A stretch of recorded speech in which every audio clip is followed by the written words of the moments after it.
Entonces, bueno, oye, muy buenas tardes a todos. Déjenme saludar aquí.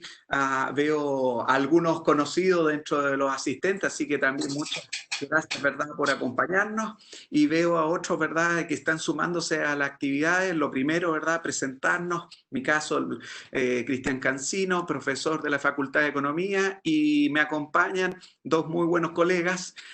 Bueno, déjenme decir colegas nada más. No, muy buenos colegas, Sigifredo Lengel, ¿verdad?, que nos va a hablar hoy sobre temas de estrategia, procesos, por supuesto tecnología, y el profesor también, ¿verdad?, de la Facultad de Economía y Negocios, Gustavo Zurita, en donde la idea de la actividad de hoy que hemos querido desarrollar es una conversación. Nosotros hemos planteado ciertas temáticas, ¿no? Esta lógica de justamente estrategia, proceso y tecnología, pero ahí es discutir temas, discutir temas. Yo voy a moderar con la única idea de si es que tienen preguntas a través del chat. También si la quieren hacer a viva voz, ahí está Francisca que nos va a ayudar para darle la palabra, pero la idea es poder transmitirle esas preguntas a Sigifredo, transmitirle esas preguntas a Gustavo Zurita y que podamos hacer una conversación de lo que siempre decimos en la Universidad de Chile, cómo vemos lo que está ocurriendo, las oportunidades que hay y de ahí que ustedes se hagan una opinión y por supuesto participen con nosotros. Entonces, nada más que agradecer a la Universidad de Chile, la Facultad de Economía y Negocio que nos da este espacio, también Educación Ejecutiva. La verdad que toda esta plataforma la organiza Educación Ejecutiva de la Universidad de Chile, que tiene una serie de programas, sobre todo, a ver si en algún minuto tú nos hablas, Sigifredo, porque hay un programa que tú diriges, ¿no?, de diplomado en procesos de negocio y quizás es interesante comentarles de qué se trata. Y agradecerle a Claudio Miller, a todo el equipo, Francisca Morales, que nos está apoyando en esta actividad, porque sin educación ejecutiva seguramente sería difícil que nos estuviéramos reuniendo hoy. Entonces, de hecho, oye, me da gusto tener, ¿verdad?, una cantidad importante ahí de personas que atienden, no se dice que atienden, que personas que participan con nosotros en nuestros seminarios. Así que comenzar, Sigifredo, ¿qué te parece? Porque lo primero fue cuando nos reunimos hace un par de semanas, virtualmente hay que decir, dijimos de qué vamos a hablar y qué mejor que hablar de la combinación de estrategia, proceso y tecnología, cuando vemos que hay tanta organización, tanto nuevo modelo de negocio que ha tenido que replantear su estrategia y luego mirar sus procesos de negocio, ¿no? Claro, mira, ¿sabes lo que pasa? Yo estoy motivado por dos ideas fundamentales. Una es lo que podríamos llamar flexibilidad. En área administrativa, organizacional, normalmente hablan de agilidad organizacional. Y muchas veces yo creo que no se sabe muy bien en qué consiste. Y no se sabe el rol que juega la tecnología, que es fundamental. O sea, fundamental. ¿Y qué características tiene que tener la tecnología para asegurar esta flexibilidad? Ese por un lado. Y por otro lado también me motiva otro tema que anda dando vuelta desde hace tiempo, que le han llamado transformación digital. De hecho, preparé un documento hace unos días atrás que se llama El eslabón perdido en la transformación digital. Está, no es que yo tengo algunas ideas propias ahí, pero está basado en otras ideas. Ajá. ¿Cuál es el rol de la gestión de procesos? Está como perdido. Entonces esas dos ideas yo creo que algo podríamos conversar. ¿Cómo hacer real la agilidad en la organización, la flexibilidad de la organización y el rol de los procesos, de la gestión de procesos? Yo creo que es fundamental. Cuando te Entonces, refieres a ese eslabón perdido, ¿a qué estás haciendo? ¿Es particular del periodo pandemia? ¿Es post pandemia? ¿Es antes? yo creo que siempre está el rol de los procesos y la necesidad de adaptarse está siempre. El rol de los procesos está siempre. Yo creo que con el tema de la pandemia, eh, bueno, aparece como una cosa, pero absolutamente necesaria. O sea, si no hay una capacidad de la organización basada en procesos para cambiar, para adaptarse, eh, no. Y esos son. Entonces, el éxito de salir de ahí es re complicado. Tengo un par de ejemplos que podríamos discutir. Yo puse tres ejemplos de las cosas que están ocurriendo ahora para poder a lo mejor discutir, pero no sé qué es lo que opina Gustavo. Tengo 3 ejemplitos chicos para poder profundizar ahí. Hagámosle la misma pregunta a Gustavo. Nos vamos a hablar de flexibilidad y estos desafíos que ves tú en la pandemia con estos ejemplos. Danos unos segundos. Y Gustavo, en tu caso, esta combinación de estrategias, procesos y quizás más tecnología, ¿verdad? Que es tan cercano para ti. Buenas tardes, Cristian. Buenas tardes, Cifreo, nuevamente. Buenas tardes a todos los presentes virtualmente a distancia.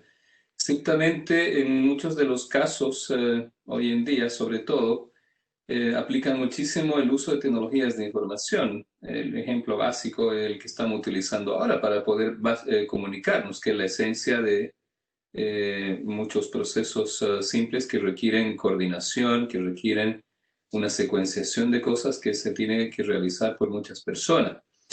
Y que en este caso tienen que verse nuevamente en algunos casos modificadas para poder conversar con los sistemas de información que regularmente se manejaban en situaciones normales, muy diferentes a las que hoy en día estamos viviendo.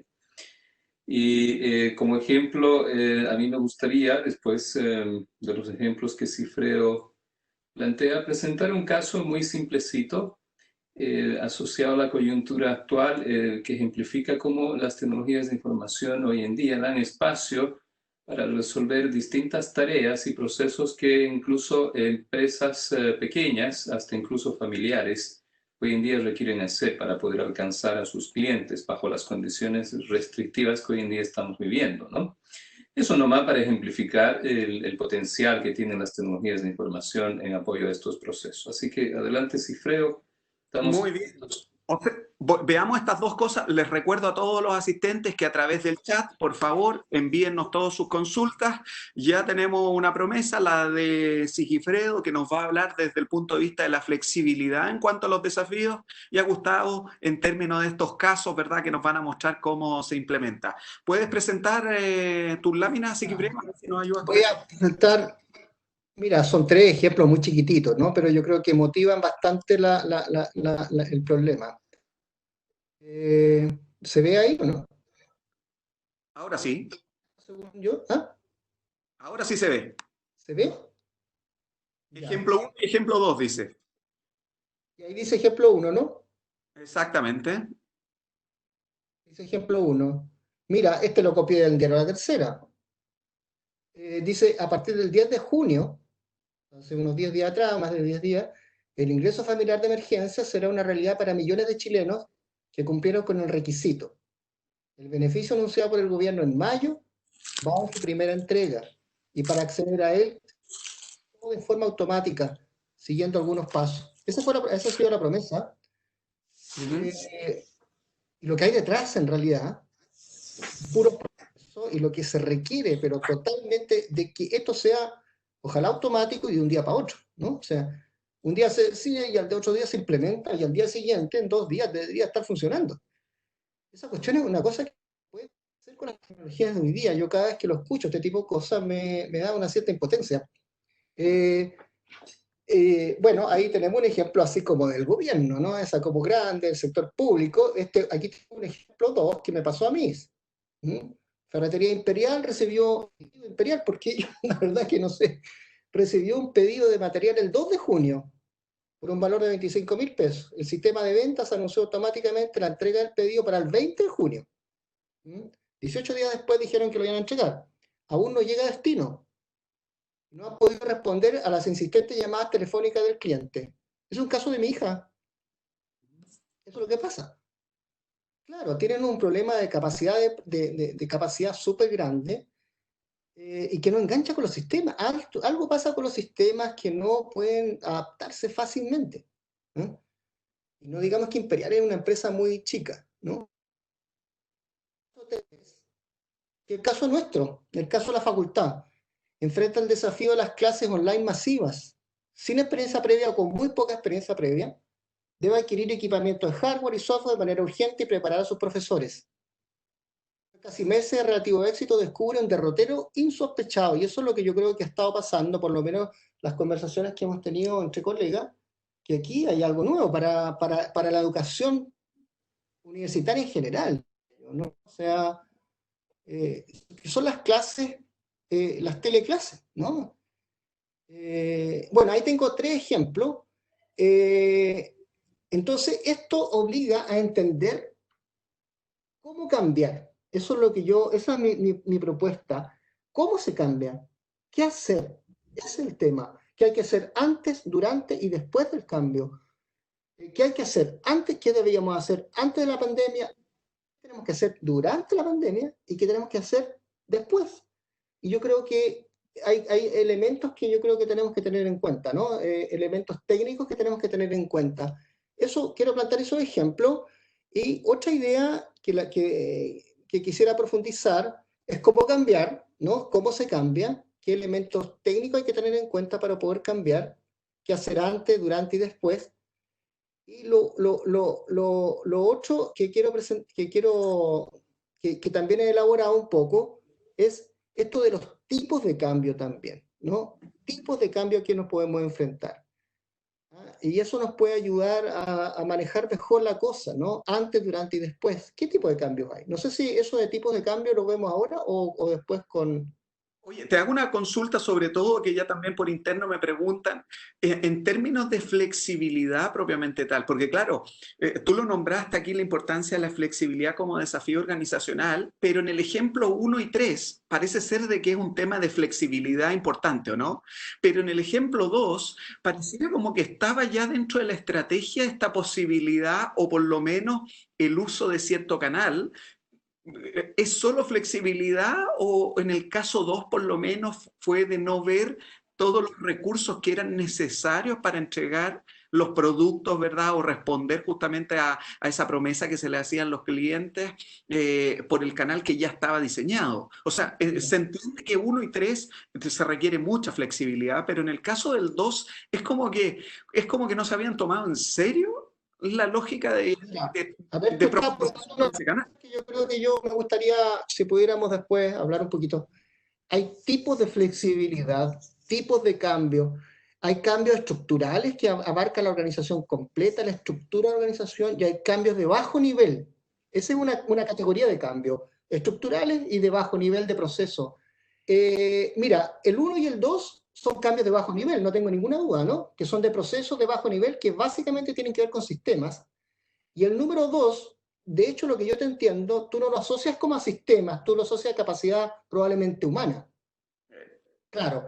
Bueno, cuando uno estudia procesos, estudia estos cambios de bajo nivel, que son de tecnología y son de capacidades de procesamiento humano, por decirlo así, que son de bajo nivel, no son cambios estructurales.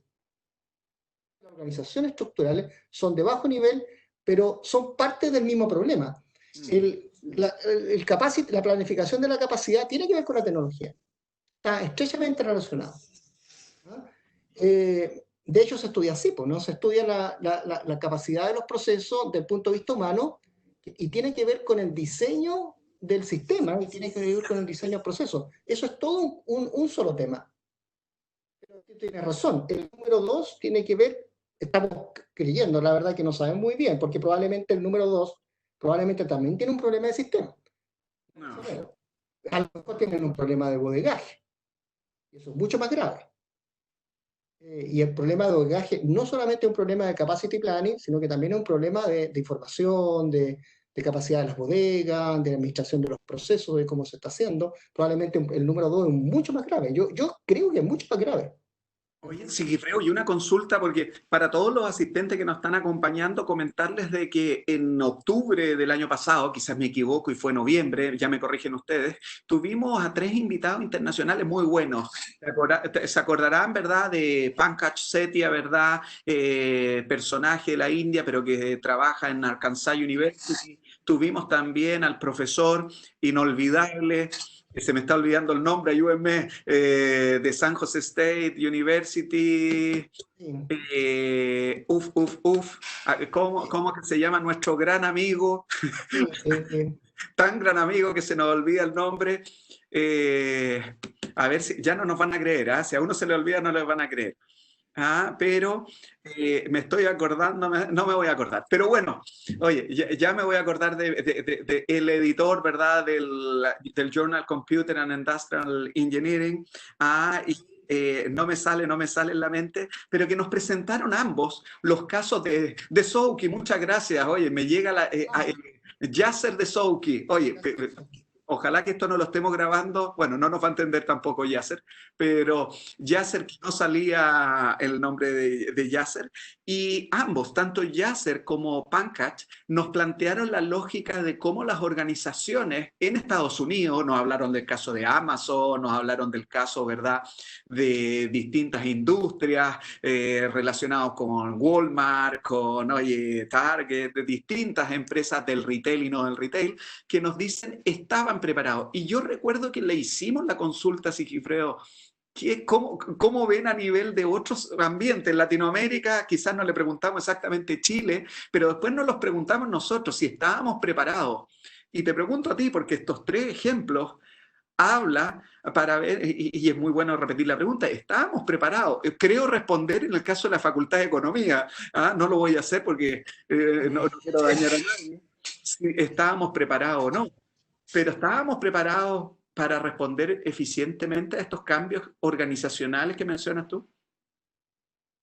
O sea, yo tengo mi opinión, no sé, yo creo que, no sé, Gustavo, no sé, pero, a ver, yo creo que tenemos un poco un problema, que es que las empresas se empiezan a preocupar cuando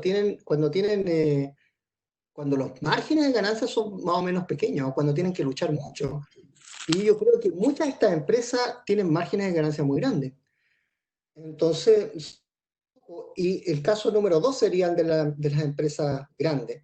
El caso número 1, el caso del Estado, del servicio público, yo creo que ha hecho harto esfuerzo por muchos años. Tengo que reconocer, yo creo que es cierto. He conocido el servicio público de cerca, yo creo que es genuina intención de mejora. Ahora, es una mega organización. No sabría ser muy exacto, no sabría decir si estaban o no estaban preparados. Yo creo que hay falencias, pero yo creo que es avanzado, ¿no? Ahora, yo critico las empresas grandes chilenas, eso sí que las critico. Y las critico porque tienen muchos recursos y yo creo que hay dificultades para hacer innovación, ¿no? Y las empresas medianas y grandes hacen más esfuerzo, diría yo. Esa es mi visión en general, ¿no? Pero no tengo ningún estudio ni nada, ¿no? Y nuestra facultad, tú respondes a nuestra facultad, pues no sé lo que opinas, Gustavo. Sí, mira, pensaba en lo que explicaba Cifreo. Yo creo, en mi opinión, depende mucho del contexto. Yo creo que se pueden dar distintas situaciones. Evidentemente pueden haber organizaciones, instituciones o empresas que están mejor preparadas que otros y son capaces de poder rápidamente responder ante requerimientos y necesidades como las que hoy en día se requieren. Otras, claro, les cuesta más, no es difícil, hay que hacer un cambio estratégico más profundo.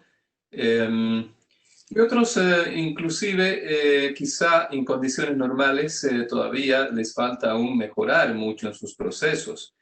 Recuerden ustedes que en esa oportunidad, cuando nos visitó de Souki y el profesor Pankaj, el colega Pedro Antúnez presentó un método diferente, distinto al que normalmente se utiliza en la identificación de procesos en organizaciones, y donde él apuesta a el levantamiento de procesos, pero no de la manera formal o sistemática que se hace, sino más bien de una manera más bien anecdótica, ¿no? Que él le llamó historias de procesos, en donde si ustedes van y le preguntan a un conjunto de personas que trabaja en alguna unidad de alguna organización, sea pequeño o grande, seguramente van a tener distintos puntos de vista de cómo se hacen las tareas y procesos, lo cual es extraño porque regularmente están bien definidos y asociados a una estrategia, y además se especifica y se proponen los sistemas de información y tecnologías que están asociadas para dar su implementación o llevar adelante su implementación.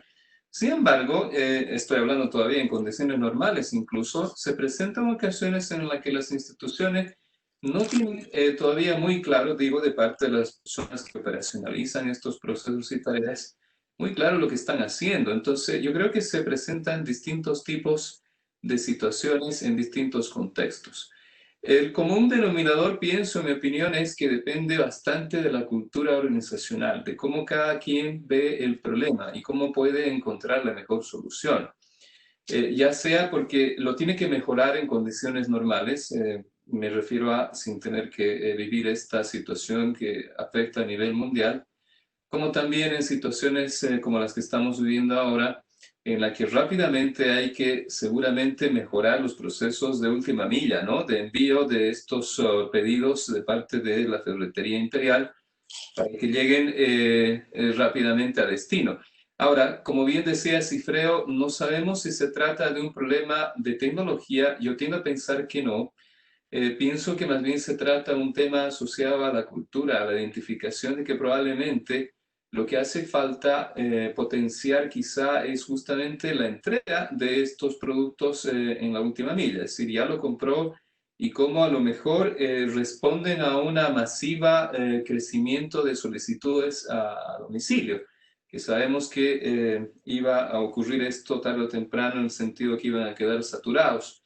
Pero al mismo tiempo, aparentemente, en lo que pareciera ser una fuerte desventaja y pareciera todo ser caótico y sin salida, yo creo que esta es una tremenda oportunidad para redefinir justamente esos procesos, para volver a preguntarse qué es lo que uno está haciendo y cómo lo puede mejorar y alinear los sistemas de información y las tecnologías, de modo que ahora, entonces, se pueda llegar a producir inclusive esas situaciones en las que ustedes han debido escuchar en las noticias, que algunos headhunters o gente que coloca posiciones laborales, no todos los sectores, por cierto, pero dicen que hay un incremento en ciertos sectores particularmente asociados a marketing digital, al desarrollo de sistemas de información y evidentemente al personal que puede hacerse cargo del envío de estos productos, sobre todo a desarrolladores, creo, de sistemas de información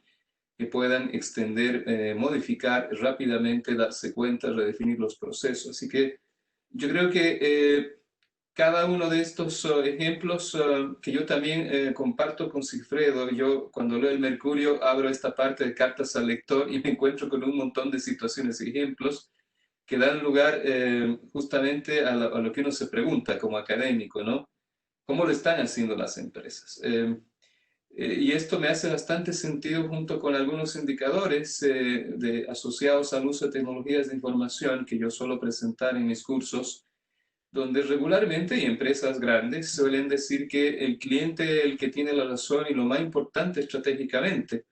Pero al mismo tiempo, sistemáticamente, a pesar de que dicen esto todos los años, resulta que en otra pregunta, contradictoriamente, es de alguna manera existe un déficit en cómo mejorar estos procesos, estos sistemas para dar atención a los clientes. Entonces, yo creo que hay para terminar, lo que hay que hacer es un entendimiento completo del contexto en el que uno está trabajando, ya sea una unidad, un departamento, un área, la empresa, y poder redefinir estos procesos desde el punto de vista cultural, desde la óptica de lo que se necesita ofrecer al cliente, considerando las situaciones de borde, de contexto, etcétera, etcétera. Si bien a mí me encanta la tecnología y cómo esta puede apoyar a distintos procesos, y yo siempre parto mis cursos preguntando ¿cuál es el principal problema, sobre todo a las personas que trabajan con sistemas de información, procesos, proyectos informáticos? Preguntándoles cuál es el principal problema con los que ellos se están enfrentando regularmente. Y la respuesta casi siempre o siempre es las personas, no tanto la tecnología. La tecnología está y lo que hay que hacer es un buen uso de estas tecnologías.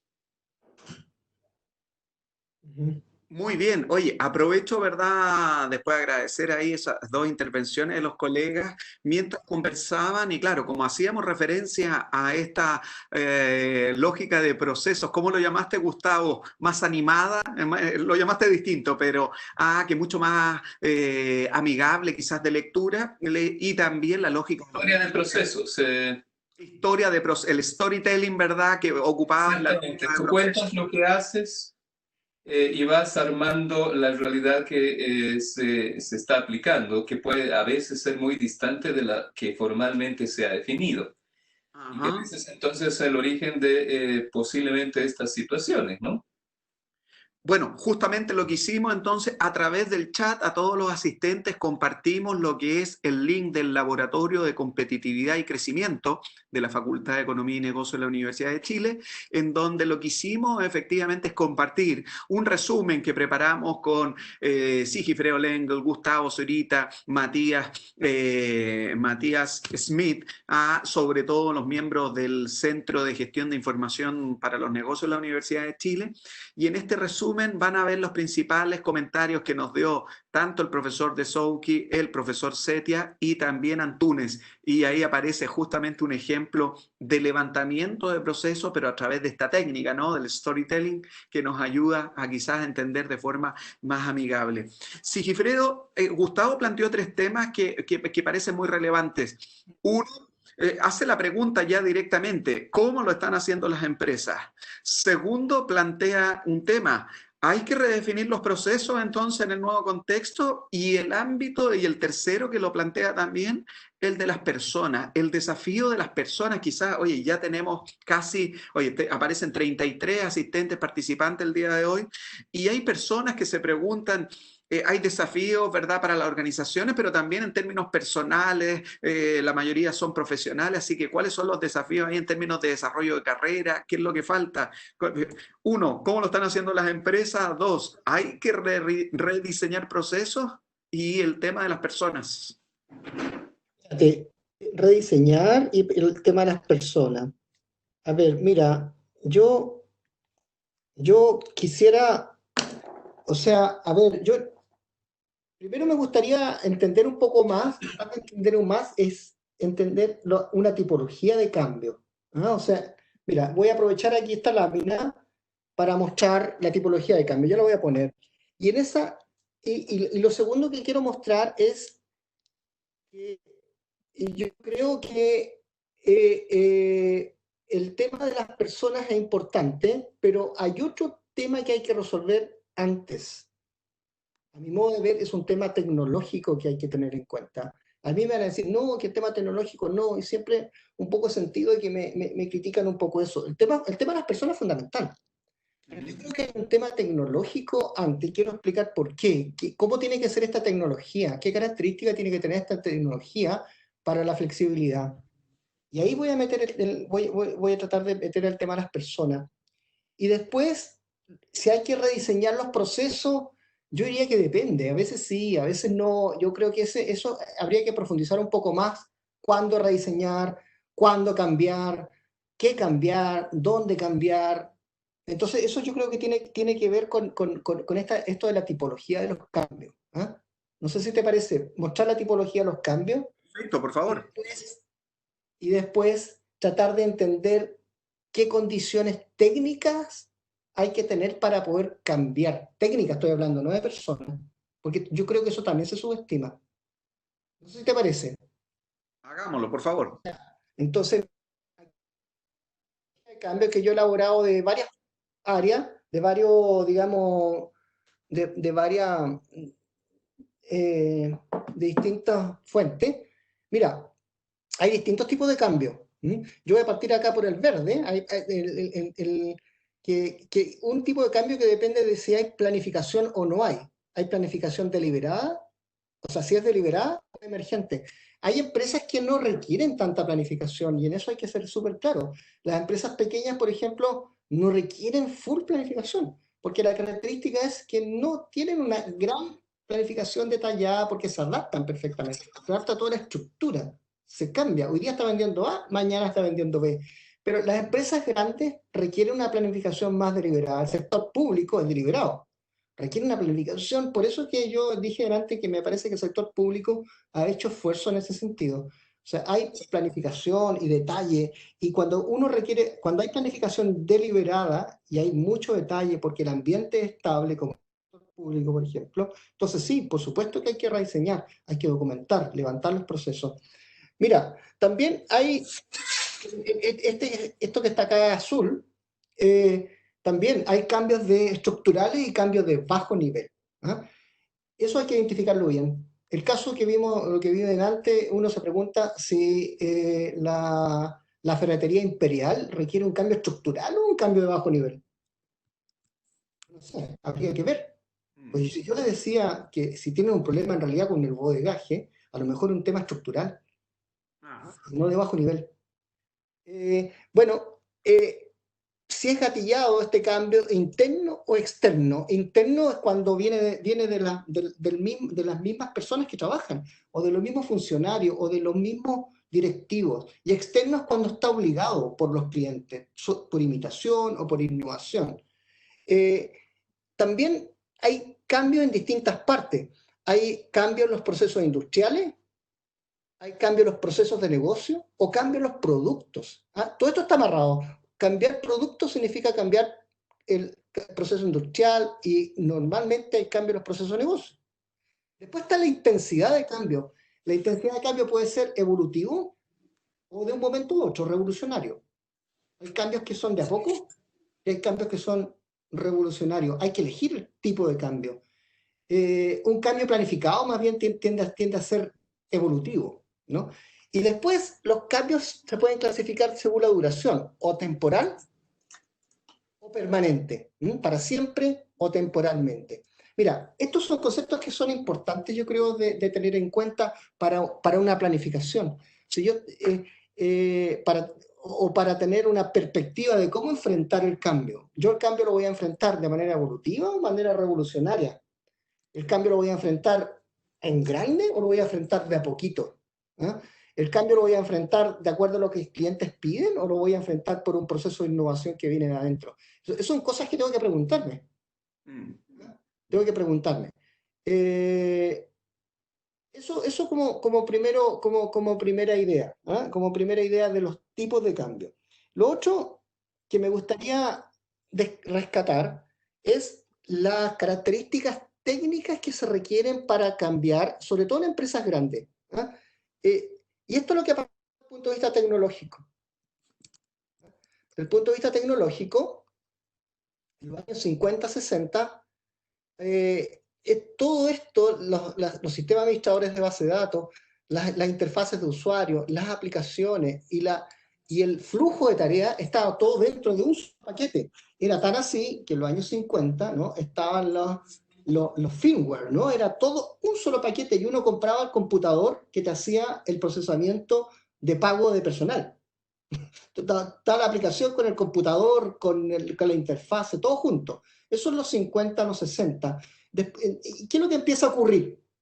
Empieza a ocurrir que primero que en los 60 y 70 los sistemas administradores de base de datos se separan.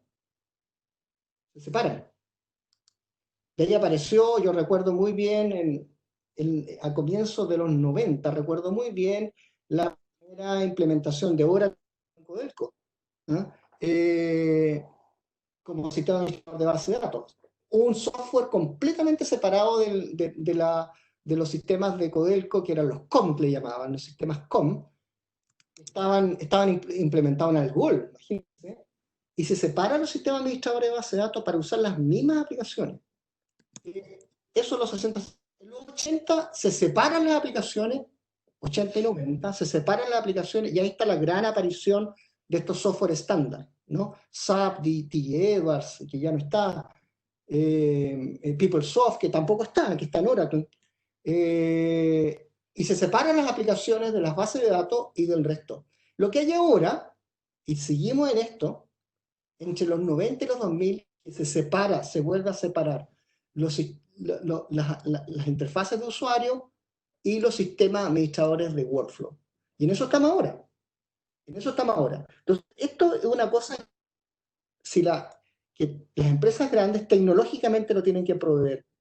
Todas estas tecnologías están separadas. Yo cambio un sistema administrador de base de datos y puedo poner otro. Cambio SAP y puedo poner otros. Cambio Camunda, que es un sistema administrador de workflow, y puedo poner otra, ¿no? Puedo poner otro, etcétera. Entonces puedo sacar y poner de una cosa. Esto da flexibilidad técnica, a mi juicio. muy importante.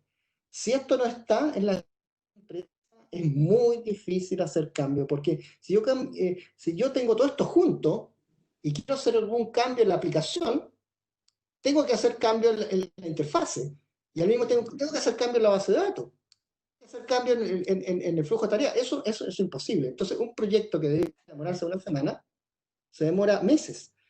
No, pues la cosa es cambiar de inmediato. ¿Cómo lo hago? Si yo tengo todo esto separado. Eso por una cosa. Ahora, mira, ya que estoy entusiasmado, voy a seguir con la última pregunta. Otra pregunta. ¿Qué tiene que ver esto con las personas? Bueno, yo creo que, a ver, yo creo que esto es muy importante, las personas son muy importantes, pero hay que entender el tipo de empresa donde estamos. Yo creo que eso es súper importante y nosotros lo estudiamos y lo enseñamos mucho. Yo por lo menos lo enseño mucho a los alumnos, que no hay que exagerar con esto. ¿A qué me refiero?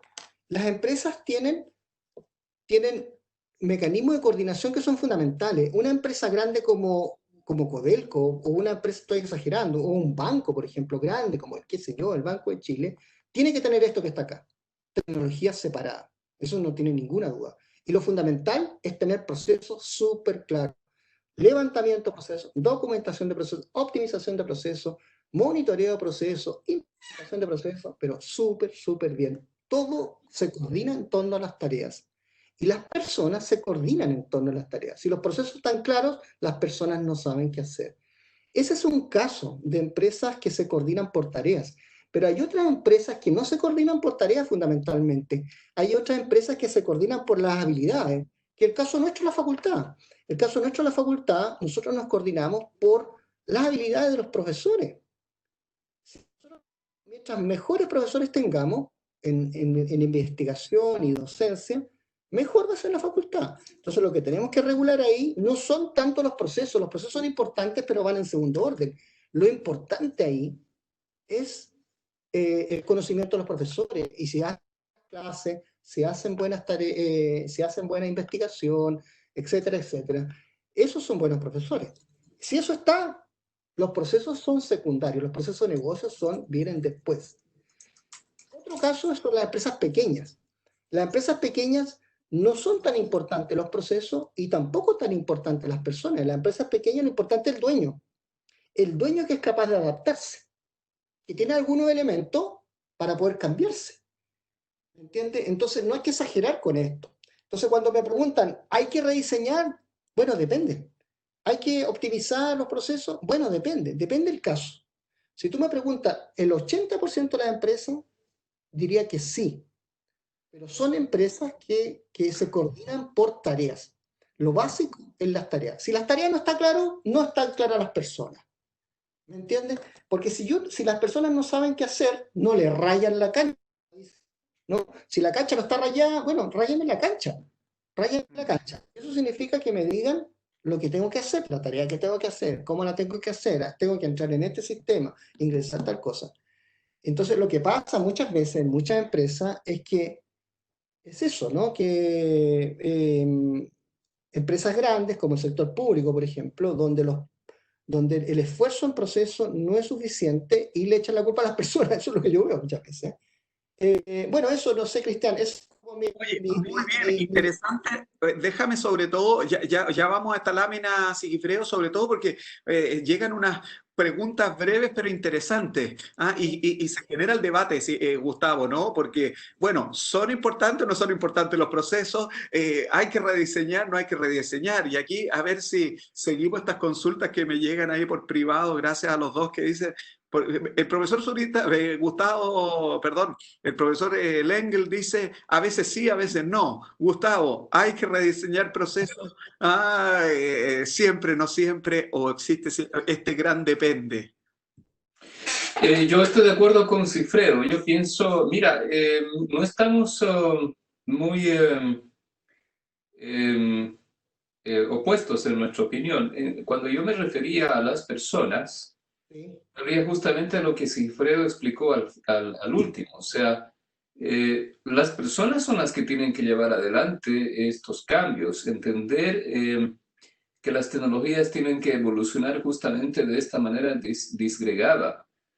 Por lo tanto, creo que cuando me responden que son las personas el principal problema más que las tecnologías, es porque hay personas que todavía en ciertos contextos y situaciones no entienden del todo lo que hay que hacer. Por falta de conocimiento, por falta de un levantamiento de procesos, por falta quizá de un uso beneficioso de este tipo de tecnologías. Y bueno, respecto en particular a tu pregunta, Cristian, yo coincido con Cifreo. Yo creo que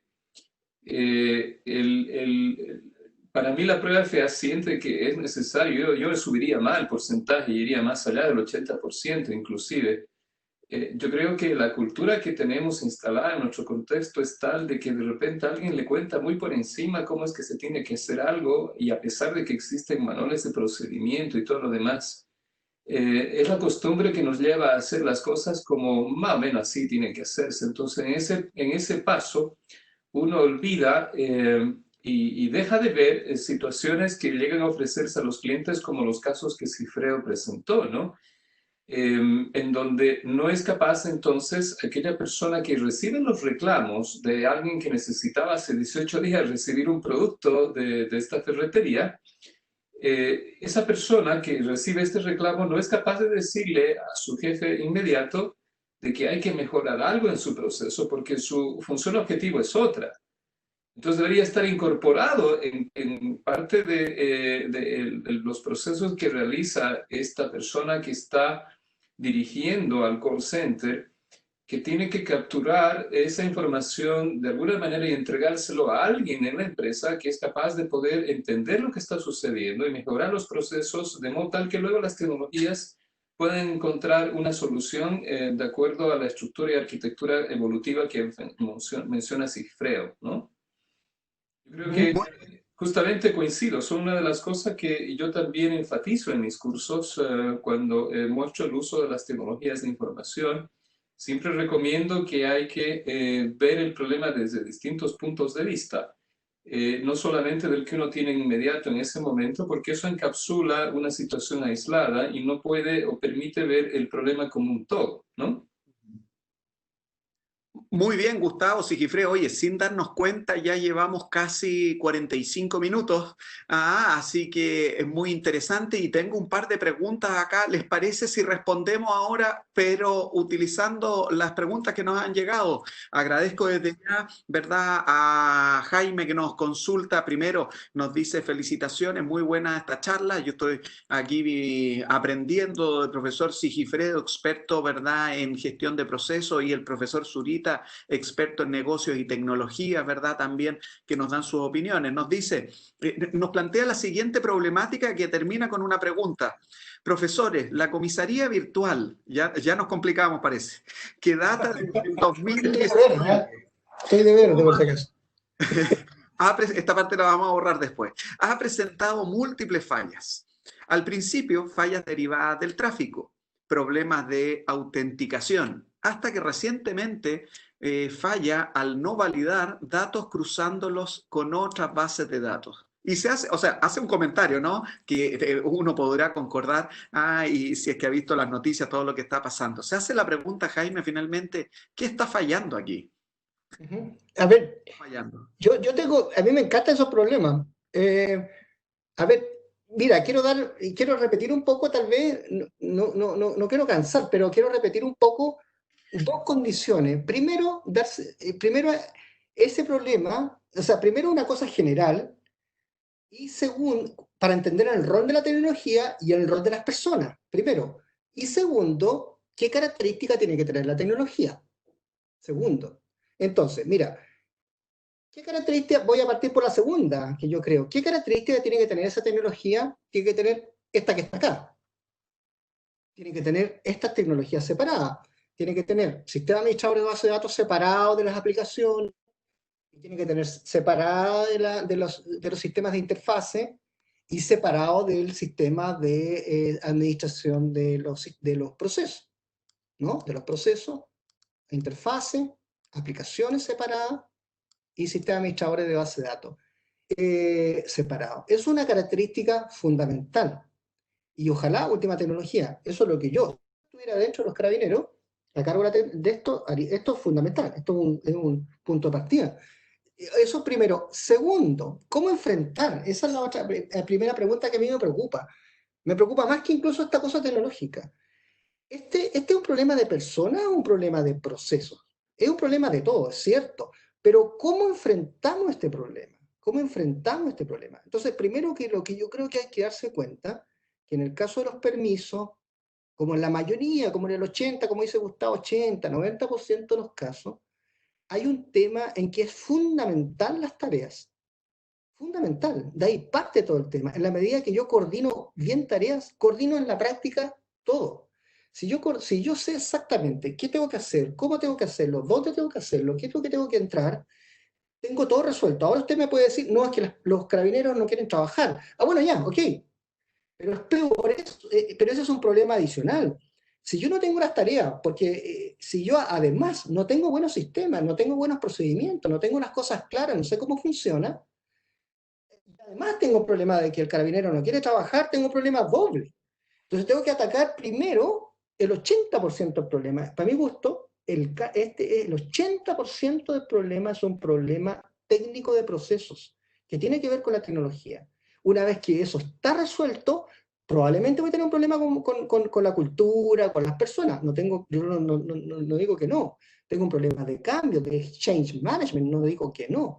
Pero si no tengo el 80% resuelto, tampoco voy a tener el 20%, tengo que tener el 80%. ¿Ah? Eso primero que nada. Entonces tengo que darme cuenta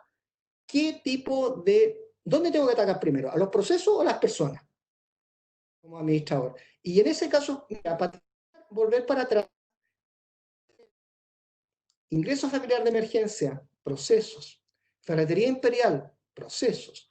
Facultad enfrenta el desafío. Yo creo que aquí no es proceso, el problema de tener profesores entusiasmados. El caso 3 es el único que no es procesos, es más bien personas, el caso 3. Si yo no, aquí lo que tengo que hacer es que un decano nos diga, cabros, esto es lo que tenemos que hacer, para allá vamos y nos va a ir bien. Ese es el caso 3, no es tanto procesos. Entonces, eso como, diría yo, como idea, ¿no? Como idea central. En el rol de los procesos depende del tipo de organización, del tipo de empresa.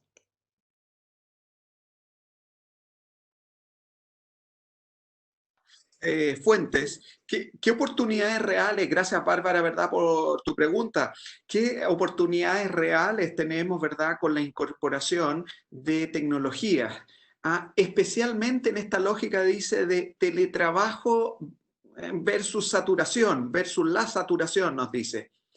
Gustavo, ¿qué nos podrías mencionar?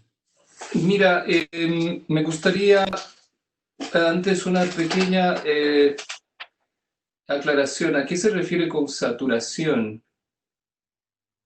Solo para poder ajustar mejor mi respuesta, porque realmente con el teletrabajo se pueden hacer muchas cosas.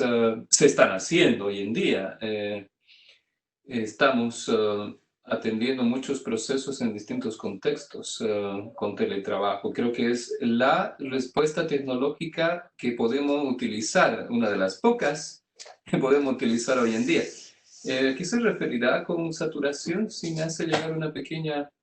Muy bien, oye, aprovechemos que nos diga a qué se refiere con saturación. Yo lo tomo, ¿verdad? Déjenme tirar una broma mientras esperamos ahí el comentario de Bárbara. Debe ser, oye, uno está tan disponible a través de este medio teletrabajo, no sé si les pasa a ustedes, Sigifredo, Gustavo, pero uno pareciera, ¿verdad?, que está más ocupado que antes. Antes en la oficina... Ahí leí la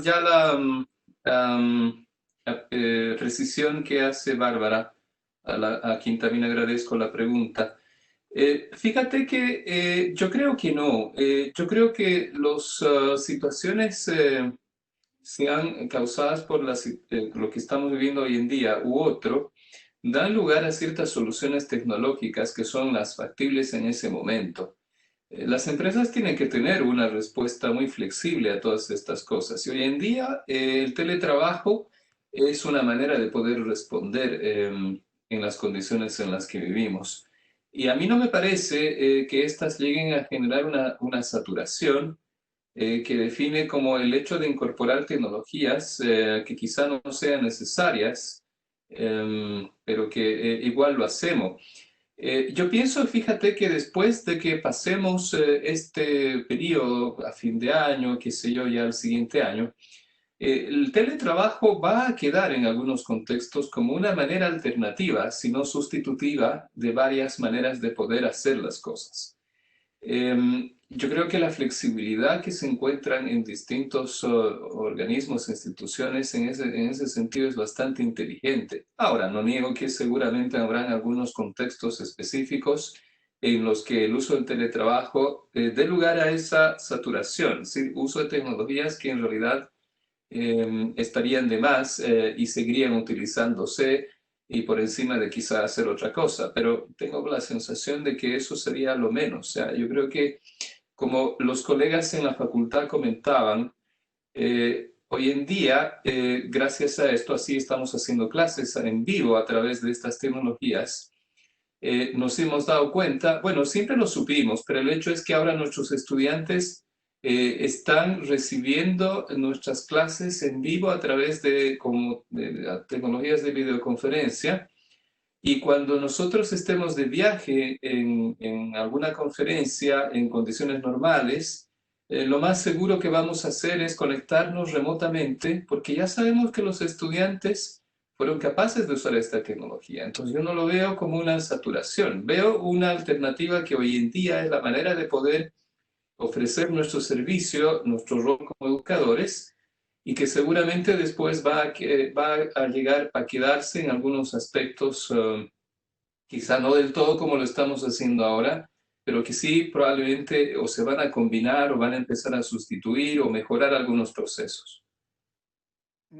Muy bien, Gustavo. Oye, justo nos quedan 8 minutos para cumplir estos 60 minutos máximos recomendables para este tipo de actividad. Y hay una pregunta que le agradezco, más que una pregunta, Ludwig Flores plantea un comentario también, ¿verdad?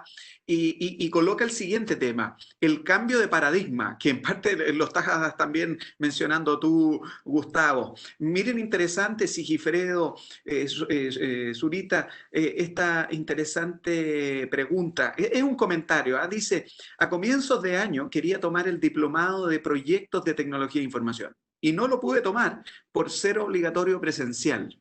Algunas semanas atrás me dijeron que ahora sí se podría hacer online. Creo que se ha avanzado, pero necesitábamos un cambio de paradigma, dice. Y efectivamente, lo que nos estabas comentando, ¿qué nos puedes decir? Porque claro, nos quedan unos minutos, ¿verdad? Hay varias preguntas, pero en estos 6 minutos, a ver si nos puedes comentar qué elementos va a poder tener sobre todo aquel alumno o aquella alumna que se interese por discutir temas, Zurita, tanto en lo que es un diplomado online de proyectos de tecnología, que la verdad que sí, tuvimos un cambio de paradigma importante, nosotros nos ajustamos, y también lo mismo Sigifredo, porque tú que eres el director, entiendo, tú me corriges, de un programa de gestión de procesos en donde profundizas cada uno de los temas de agilidad, taxonomía y todo lo que nos estabas diciendo. Seguramente gran sorpresa para muchos que digas un profesor de procesos, que no todos los procesos tengan que ni redefinirse ni ajustarse. A ver si nos dan unos comentarios en estos últimos minutos, Gustavo y Sigifredo. Bueno, Mira, yo al respecto puedo comentarles que, claro, como ustedes sabrán, nuestra oferta o promesa de servicio estaba enmarcado en una situación normal en la que entendíamos y entendemos todavía que el valor agregado que tenemos es poder traer a nuestros estudiantes a una facultad en donde puedan recibir de parte nuestra estas capacitaciones, enseñanza de distintos tópicos, no solamente en diplomas nuestros, sino de otros colegas que también se ofrecen. Sin embargo, la situación excepcional que estamos viviendo exige poder dar una continuidad a todo este tipo de tareas, acciones, procesos, lo llamo así, clases, atención a clientes, pagos, etcétera, y muchas otras cosas más, no solo en el ámbito educativo, que han exigido, han hecho, fíjate tú, que cambien la manera en cómo hemos entonces ofrecido nuestro servicio, nuestra propuesta de valor. Y en ese sentido, fíjate, la experiencia que yo he tenido estos meses dictando clases es que creo que a través de esta tecnología pidiéndoles a los estudiantes que abran sus cámaras. Fíjate que ya no me levantan la manito que tiene ahí Webex o Zoom, sino que me levantan la mano así y yo los estoy viendo. Si bien no tengo la interacción cara a cara presencial con ellos, pero sí tengo una interacción virtual en donde un estudiante me levanta la mano y puedo conversar con él, me puede hacer preguntas, y fíjate que eso, con por supuesto algunas limitaciones muy específicas en algunos casos, se ha logrado bastante bien. Yo he tenido buenos comentarios de parte de los estudiantes que ellos dicen, mire, la verdad yo en principio pensaba que esto no iba a funcionar, pero he logrado recibir aquella capacitación que yo entendía que se me ofreció. Habría querido quizás estar delante de ustedes, pero hay ciertas cosas que no se pueden, lo entendemos, dicen. Y fíjate que también se produce la comunicación entre ellos, que es otra de las razones por las que nuestros estudiantes vienen a nuestras salas, a nuestra facultad.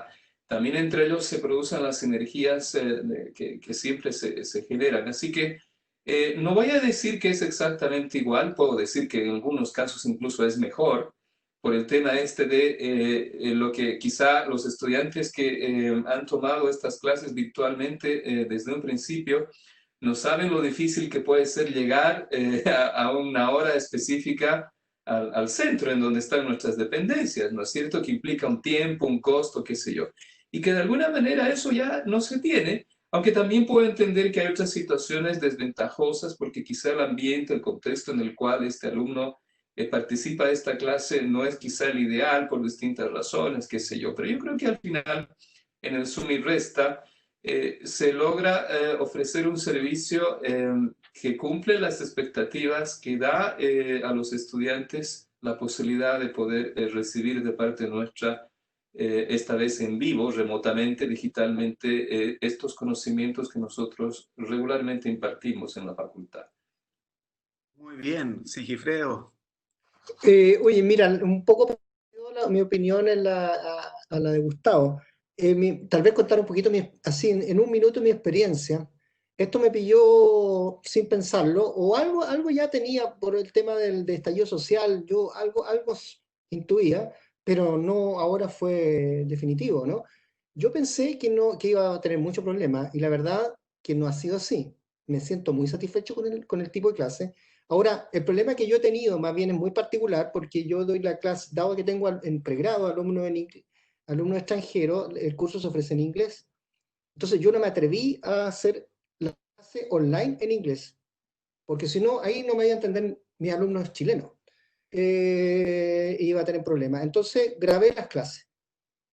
Y tuvo un resultado excelente, yo encuentro. ¿Ah? Grabé la clase en castellano y en inglés. Y aproveché de terminar un documento que vengo elaborando por muchos años, que la verdad que ahora prácticamente me falta muy poco para que sea un libro, y me quedó, yo diría, no es que yo quiera decir, pero me quedó un trabajo muy bonito, yo encuentro, y que lo valoro harto, porque está una experiencia de muchos años con muchos ejercicios de modelamiento, de análisis, de optimización, de implementación, de procesos, de automatización de procesos, de process mining y toda la tecnología que hay en process mining, que es la que enseño en pregrado y posgrado, y me sirve también para los diplomas y me quedó algo bonito, y además con las clases grabadas. Entonces, todavía no las termino porque tengo que terminar el semestre, pero está prácticamente terminado. Entonces, me siento muy satisfecho. Los alumnos hasta ahora lo han evaluado muy bien, mejor, incluso yo diría que igual lo mejor que la clase presencial, y no sé, pues para mí fue sorpresivo todo esto. Eso, además me quedo en inglés y castellano. Entonces, estoy pensando a lo mejor se puede ofrecer En alemán, próximo semestre. el inglés que tenemos acá, ¿no? Que un inglés, tú sabes, nuestro inglés, ¿cómo es? Exactamente. Oye, muy bien. Muchas gracias, Sigifredo, Gustavo. Bueno, muchas gracias a todos los asistentes. La verdad que todos los que participaron hoy no esperábamos. Dijimos, hagamos un conversatorio y que sea algo bastante íntimo en términos de conversar. Y la verdad es que en un momento dado, más de 34, 35 personas conectadas. Así que muy agradecidos, ¿verdad?, de esta participación. Comentarles que tanto Sigifredo como Gustavo Zurita están desarrollando y liderando cada uno de los programas, uno de proyectos tecnológicos o proyectos de TI y otro, ¿verdad?, de gestión de procesos de negocio. Este tipo de temas los van a poder seguir profundizando ahí. Por supuesto, si tienen consulta a los profesores, de seguro van a poder seguir haciéndolas. Sus emails de Sigifredo slengl@fen.chile.cl y del profesor Gustavo Zurita, gzurita@fen.chile.cl. Agradecerle de nuevo a Educación Ejecutiva, Francisca Morales, muchas gracias por todo el apoyo. También, ¿verdad?, a Educación Ejecutiva, Claudio Miller, todo su equipo. Nosotros nos vamos a seguir reuniendo. Parece que tenemos, Gustavo, otras sesiones, conversatorios programados. Exactamente. La siguiente semana tenemos una. Ahí María Francisca les puede enviar detalles. Del 6, corrígeme Francisca, el 6 de julio. Ahí ya me imagino que Francisca les va a enviar la invitación, ¿no? Nos dice que sí a través del chat. Así que a todos ustedes un abrazo grande. Nos empezamos a despedir y a participar de las siguientes actividades. Un abrazo grande para todos. Que tengan buena tarde. No, gracias. Gracias por la audiencia. Que estén muy bien. Chao a todos. Chao.